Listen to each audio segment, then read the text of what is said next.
নির্বাচনে আওয়ামী লীগের সাথে বিএনপির সমঝোতা হয়েছে বলে অভিযোগ করেছেন বিরোধী দলীয় চিফ হুইপ নাহিদ ইসলাম। বৃহস্পতিবার বাংলা মোটরে এনসিপির কেন্দ্রীয় কার্যালয়ে আয়োজিত এক সংবাদ সম্মেলনে এমন অভিযোগ করেন তিনি।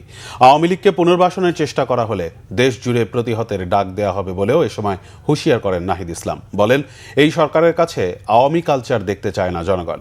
বিএনপির এমপিরা সংবিধান সংস্কার পরিষদের শপথ না নিয়ে গণভোটের রায় অস্বীকার করেছে বলেও অভিযোগ করেন তিনি। গণভোট বাতিল হলে এই নির্বাচনও প্রশ্নবিদ্ধ হবে বলেও মন্তব্য করেন তিনি। দ্রুত সংসদ অধিবেশন শুরুর আহ্বান জানান বিরোধী দলীয় চিফ হুইপ। আওয়ামী লীগ কিন্তু কার্যত এবং আইনত নিষিদ্ধ একটি সংগঠন এবং তার বিচার প্রক্রিয়া চলমান আছে। আওয়ামী লীগের কার্যালয়গুলো খোলা হচ্ছে এবং আওয়ামী লীগকে প্রশ্রয় দেওয়া হচ্ছে। আমরা মনে করি না এটা অটোমেটিকভাবে হচ্ছে। এটা অবশ্যই এই নতুন সরকারের প্রশাসনের এবং সরকারি দলের প্রশ্রয়ে এটা হচ্ছে। আমরা আশঙ্কা করছি যে এই নির্বাচনে এরকম একটা যোগসাজগ হয়েছে ভারত, আওয়ামী লীগ এবং বিএনপির মধ্যে।